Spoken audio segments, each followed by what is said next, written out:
Situation at present ಅಲ್ಲಿ ಹೇಗಿದೆ ಅನ್ನೋದನ್ನ ನೋಡೋಣ. ಸರೆಂಡರ್ ಕಾರ್ಡ್ ಅನ್ನ ತಗೊಂಡಿದ್ದೀನಿ. ಸರೆಂಡರ್ ಟು ಪ್ರಯರ್ ಅಂತ ಕೊಡ್ತಾ ಇದ್ದಾರೆ. ನೀವು ಪ್ರಯರಿನ ಕಡೆಗೆ ಹೆಚ್ಚು ಗಮನವನ್ನ ಕೊಡಿ, ಸ್ವಲ್ಪ ದೇವರ ಕಡೆಗೂ ಹೆಚ್ಚು ಗಮನವನ್ನ ಕೊಡ್ಬೇಕಾಗತ್ತೆ. ಯಾವಾಗ ನೀವು ದೇವರನ್ನ ತುಂಬ ಹೃದಯದಿಂದ ಪ್ರಾರ್ಥನೆಯನ್ನ ಮಾಡಿ ನನಗೆ ಸಹಾಯವನ್ನ ಮಾಡು ಅಂತ ಕೇಳ್ತಿರೋ, ಆಗ ಅದೆಲ್ಲ ಸಮಸ್ಯೆಗಳಿಂದ ನೀವು ಆಚೆ ಬರ್ತೀರಾ. ಮಾಡೋದ್ರಿಂದ, ದೇವರನ್ನ ನೀವು ಧ್ಯಾನ ಮಾಡೋದ್ರಿಂದ ನಿಮ್ಗೆ ಏನ್ ಸಿಗುತ್ತೆ, ಯಾವುದೇ ರೀತಿಯ ಗೊಂದಲಗಳಿಗೆ ಅಥವಾ ಯಾವುದೇ ರೀತಿಯ ಸಮಸ್ಯೆಗಳು ನಿಮ್ಮಲ್ಲಿ ಇದ್ರೂ ನಿಮ್ಮ ಲವ್ ಲೈಫಿನ ವಿಚಾರವಾಗಿ ನಿಮ್ಗೆ ಆನ್ಸರ್ಗಳು ಸಿಗುತ್ತೆ, ಮತ್ತೆ ಸಪೋರ್ಟ್ ಕೂಡ ನಿಮ್ಗೆ ದೇವ್ರ ಕಡೆಯಿಂದ ಸಿಗುತ್ತೆ ಅನ್ನುವಂತಹದ್ದು ನಿಮ್ಗೆ ಹೇಳ್ತಾ ಇದ್ದಾರೆ. ಅಟ್ ಪ್ರೆಸೆಂಟ್ ಅಲ್ಲಿ ಲವ್ ಸಿಚುಯೇಷನ್ ನಿಮ್ಗೆ ಬಾಟಮ್ ಆಫ್ ದ ಟಕ್ ಬಂದಿರುವಂತಹದ್ದು ರೆಫ್ಯೂಸಿಂಗ್ ಆಫರ್. ಯಾವುದೋ ಕೆಲವೊಂದು ನಿಮ್ಮ ಲವ್ ಲೈಫಿನ ವಿಚಾರವಾಗಿ ಆಫರ್ ಗಳನ್ನ ರೆಫ್ಯೂಸ್ ಮಾಡ್ತಾ ಇರುವಂತಹದ್ದು ಅಥವಾ ಮಿಸ್ಡ್ ಆಪರ್ಚುನಿಟಿ ಅನ್ನುವಂತಹದ್ದು ರೆಪ್ರೆಸೆಂಟ್ ಆಗ್ತಾ ಇದೆ. ಯಾಕೋ ನೀವು ಮಿಸ್ ಮಾಡ್ಕೋತಾ ಇದ್ದೀರಾ ಕೆಲವೊಂದು ಆಫರ್ಸ್ ಗಳನ್ನ ಅನ್ನುವಂಥದ್ದು ರೆಪ್ರೆಸೆಂಟ್ ಆಗ್ತಾ ಇದೆ. ಏನೋ ಒಂದು ರೀತಿಯ ಧ್ಯಾನ ಮಾಡ್ತಾ ಇರುವಂತಹದ್ದು, ಚಿಂತೆಯನ್ನ ಮಾಡ್ತಾ ಇರುವಂತದ್ದು ರೆಪ್ರೆಸೆಂಟ್ ಆಗ್ತದೆ. ಪಾಸ್ಟಿನಲ್ಲಿ ನಿಮ್ಮ ಲವ್ ಲೈಫಿನ ವಿಚಾರವಾಗಿ ಒಂದು ನ್ಯೂ ಐಡಿಯಾ ಇತ್ತು, ಏನೋ ಒಂದು ರೀತಿಯ ಹೊಸ ಐಡಿಯಾಗಳನ್ನ ಮಾಡ್ಕೊಂಡಿದ್ರಿ. ಲವ್ ಲೈಫಿನ ವಿಚಾರವಾಗಿ ನಿಮ್ಮ ಆಪರ್ಚುನಿಟಿ ಕೂಡ ಚೆನ್ನಾಗಿಯೇ ಇತ್ತು. ಆದ್ರೆ ನಿಮ್ಮ ಲವ್ ಲೈಫಿನ ವಿಚಾರದಲ್ಲಿ ಕಿಂಗ್ ಆಫ್ ಸೋರ್ಟ್ಸ್, ನೀವೇನನ್ನ ನಿಮ್ಮ ಲವ್ ಲೈಫಿನ ವಿಚಾರವಾಗಿ ಏನನ್ನ ಎಕ್ಸ್ಪೆಕ್ಟ್ ಮಾಡಿದೀರಾ ಪಾಸ್ಟಿನಲ್ಲಿ ಅಂದ್ರೆ, ಲವ್ ಲೈಫಿನಲ್ಲಿ ಒಂದು ಕ್ಲಿಯರ್ ಇರಬೇಕು, ಕ್ಲಾರಿಟಿ ಇರಬೇಕು, ಮತ್ತೆ ಯಾವುದೇ ವಿಚಾರ ಕೂಡ ನಿಮ್ಮ ಲವ್ ಲೈಫಿನ ವಿಚಾರದಲ್ಲಿ ಮುಚ್ಚುಮರೆ ಅನ್ನೋದು ಇರಬಾರ್ದು. ಸ್ಪಷ್ಟವಾಗಿರ್ಬೇಕು, ಸ್ಪಷ್ಟವಾಗಿ ಹೇಳ್ಬೇಕು, ಏನ್ ಹೇಳ್ಬೇಕೋ ಅದು ಸ್ಪಷ್ಟವಾಗಿ ಹೇಳ್ಬೇಕು ಅನ್ನುವಂತಹದ್ದು ಎಕ್ಸ್ಪೆಕ್ಟ್ ಮಾಡುವಂತಹದ್ದು ಪ್ರೀತಿಯ ವಿಚಾರದಲ್ಲಿ. ಮತ್ತೆ ಕ್ಲಿಯರ್ ಆಗಿರ್ಬೇಕು. ಏನು ಅಂದ್ರೆ ನಿಮ್ಮ ಲವ್ ಲೈಫಿನಲ್ಲಿ ಒಂದು ಸ್ಟ್ರಾಂಗ್ ಆಗಿರ್ಬೇಕು, ಸ್ಟ್ರಾಂಗ್ ಬಾಂಡೇಜ್ ಇರಬೇಕು, ಮತ್ತೆ ಯಾವುದೇ ರೀತಿಯ ಚೈಲ್ಡಿಶ್ ಬಿಹೇವಿಯರ್ ಅನ್ನ ಮಾಡಬಾರ್ದು ಅನ್ನೋ ಪಾಸ್ಟಿನಲ್ಲಿ ನೀವು ಎಕ್ಸ್ಪೆಕ್ಟ್ ಮಾಡಿರೋಂಥದ್ದು ರೆಪ್ರೆಸೆಂಟ್ ಆಗ್ತಾ ಇದೆ.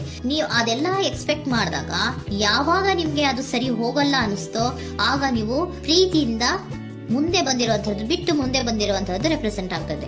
ಮೋಸ್ಟ್ ಪ್ರಾಬಬಲಿ ನಿಮ್ಮ ಕೆಲವೊಬ್ಬರಿಗೆ ಈಗ ಆಲ್ರೆಡಿ ಕೆಲವೊಂದು ರೀತಿಯ ಬ್ರೇಕಪ್ ಗಳು ಆಗಿರಬಹುದು, ಕಮ್ಯುನಿಕೇಶನ್ ಇಲ್ಲದೆ ಇರುವಂತಹದ್ದು ರೆಪ್ರೆಸೆಂಟ್ ಆಗ್ತಾ ಇದೆ. ಮೋಸ್ಟ್ ಪ್ರಾಬಬಲಿ ನೀವು ಇವಾಗ ಇಬ್ರು ಕೂಡ ನೀವು ಮಾತಾಡದೆ ಇರುವಂತಹದ್ದು ರೆಪ್ರೆಸೆಂಟ್ ಆಗ್ತಾ ಇದೆ. ಸೊ ಯಾವುದೇ ರೀತಿಯ ಕಾಂಟ್ಯಾಕ್ಟ್ ಅಲ್ಲಿ ಇಲ್ಲದೆ ಇರುವಂತಹದ್ದು ರೆಪ್ರೆಸೆಂಟ್ ಆಗ್ತಾ ಇದೆ. ನೋಡಿ, ಮುಂದೆ ಬರ್ತಾ ಇರುವಂತಹದ್ದು ರೆಪ್ರೆಸೆಂಟ್ ಆಗ್ತಾ ಇದೆ. ಯಾಕೋ ತುಂಬಾ ಬೇಜಾರಲ್ಲಿ ಇರುವಂತಹದ್ದು. ಪಾಸ್ಟಿನಲ್ಲಿ ಕೂಡ ನೀವು ಲವ್ ಲೈಫಿನ ವಿಚಾರವಾಗಿ ಕೆಲವೊಬ್ರು ಬೇಜಾರಲ್ಲಿ ಇರುವಂತಹದ್ದು ರೆಪ್ರೆಸೆಂಟ್ ಆಗ್ತಾ ಇದೆ.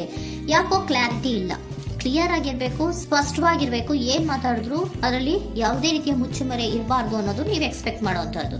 ಪಾಸ್ಟಿನಲ್ಲಿ ಕೂಡ ನಿಮ್ಗೆ ಸ್ವಲ್ಪ ಬೇಜಾರುಗಳಾಗಿರುವಂತಹದ್ದು ರೆಪ್ರೆಸೆಂಟ್ ಆಗ್ತಾ ಇದೆ. ಅಟ್ ಪ್ರೆಸೆಂಟಿನಲ್ಲಿ the moon card, 9 of swords, 6 of swords ಬಂದಿದೆ. ಮೂನ್ ಕಾರ್ಡ್ ಏನನ್ನ ರೆಪ್ರೆಸೆಂಟ್ ಮಾಡುತ್ತೆ? ಇಲ್ಯೂಷನ್ ಅನ್ನ ರೆಪ್ರೆಸೆಂಟ್ ಮಾಡುತ್ತೆ, ಕೆಲವೊಂದು ರೀತಿಯ ಭ್ರಮೆಗಳನ್ನ ರೆಪ್ರೆಸೆಂಟ್ ಮಾಡುತ್ತೆ, ಆತಂಕಗಳನ್ನ ರೆಪ್ರೆಸೆಂಟ್ ಮಾಡುತ್ತೆ. ಮತ್ತೆ ನಿಮ್ಮ ಲವ್ ಲೈಫಿನ ವಿಚಾರದಲ್ಲಿ ಯಾವುದೇ ರೀತಿಯ ಸ್ಥಿರವಾಗಿ ಇಲ್ಲ, ಯಾವುದು ಕರೆಕ್ಟ್ ಆಗಿ ಇಲ್ಲದೆ ಇರುವಂತಹದ್ದು ನಿಮ್ಗೆ ರೆಪ್ರೆಸೆಂಟ್ ಆಗ್ತಾ ಇದೆ. ನೆಕ್ಸ್ಟ್ ಕಾರ್ಡ್ ಏನ್ ಬಂದಿದೆ? ಸೆಕೆಂಡ್ ಕಾರ್ಡು 9 ಆಫ್ ಸೋರ್ಟ್ಸ್ ಬಂದಿದೆ. ಇದರಲ್ಲೂ ಕೂಡ ನಿಮ್ಗೆ ಆತಂಕ ಇತ್ತು, ಇದರಲ್ಲೂ ಕೂಡ ಆತಂಕ ಇದೆ, ಭಯ ಇದೆ, ಕರೆಕ್ಟ್ ಆಗಿ ನೀವು ನಿದ್ರೆ ಮಾಡ್ತಾ ಇಲ್ಲ, ಯೋಚನೆ ಮಾಡ್ತಾ ಇರುವಂತಹದ್ದು ಈ ಎರಡೂ ಕಾರ್ಡ್ಗಳಲ್ಲೂ ರೆಪ್ರೆಸೆಂಟ್ ಆಗ್ತದೆ. ಇದರಲ್ಲೂ ಆತಂಕಗಳಿದೆ, ಇದರಲ್ಲೂ ಆತಂಕ. ಅಟ್ ಪ್ರೆಸೆಂಟ್ ನಲ್ಲಿ ಕೆಲವೊಂದು ರೀತಿಯ ವಿಚಾರಗಳಲ್ಲಿ ಭಯವನ್ನ ಪಡ್ತಾ ಇರುವಂತಹದ್ದು ರೆಪ್ರೆಸೆಂಟ್ ಆಗ್ತಾ ಇದೆ. 6 ಆಫ್ ಸೋರ್ಟ್ಸ್ ಕೂಡ ಏನಾಗ್ತಾ ಇದೆ? ಮೂವಿಂಗ್ ಆನ್, ಮುಂದೆ ಹೋಗ್ತಾ ಇರುವಂತಹದ್ದು, ಬೇಜಾರಿಂದ ನೀವು ಮುಂದೆ ಹೋಗ್ತಾ ಇರುವಂತಹದ್ದು ರೆಪ್ರೆಸೆಂಟ್ ಆಗ್ತಾ ಇದೆ. ಅಟ್ ಪ್ರೆಸೆಂಟಿನಲ್ಲಿ ಯಾವುದೇ ರೀತಿಯ ಸಮಾಧಾನದಿಂದ ಇದ್ದಿರುವಂತಹದ್ದು ಈ ರೀಡಿಂಗ್ ಗಳಲ್ಲಿ ಕಾಣಿಸ್ತಾ ಇಲ್ಲ. ಓಕೆನಾ? ಟೇಕ್ ಇಟ್ ರೆಸೋನೇಟ್, ನಿಮ್ಗೆ ರೆಸೋನೇಟ್ ಆದ್ರೆ ಮಾತ್ರ ತಗೊಳ್ಳಿ.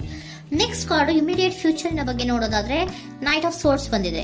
ಅಂದ್ರೆ ಈ ಕೆಲವು ಬೇಜಾರುಗಳಿಂದ ಏನ್ ಈ ಮೂವ್ ಆನ್ ಆಗ್ತಾ ಇದ್ದೀರಲ್ವಾ, ಕೆಲವೊಂದು ವಿಚಾರಗಳನ್ನ ಕ್ವಿಕ್ ಥಿಂಕಿಂಗ್ ಅನ್ನ ಮಾಡಿ ನೀವು ಮುಂದೆ ಬರುವಂತಹದ್ದು, ಕೆಲವೊಂದು ಆಕ್ಷನ್ಸ್ ಗಳನ್ನ ತಗೊಳ್ಳುವಂತಹದ್ದು ರೆಪ್ರೆಸೆಂಟ್ ಆಗ್ತಾ ಇದೆ. ನಿಮ್ಮ ಲವ್ ಲೈಫಿನ ವಿಚಾರವಾಗಿ ಕ್ವಿಕ್ ಥಿಂಕಿಂಗ್ ಅನ್ನ ಮಾಡಿ ಏನ್ ಮಾಡ್ಬೇಕು, ಹೇಗ್ ಮಾಡ್ಬೇಕು ಅಂತ ಕ್ವಿಕ್ ಥಿಂಕ್ ಅನ್ನ ಮಾಡಿ ನೀವು ಮುಂದೆ ಬರುವಂತಹದ್ದು, ಮತ್ತೆ ಕೆಲವೊಂದು ರೀತಿಯ ಆಕ್ಷನ್ ಗಳನ್ನ ತಗೋತಾ ಇರುವಂತಹದ್ದು ರೆಪ್ರೆಸೆಂಟ್ ಆಗ್ತಾ ಇದೆ.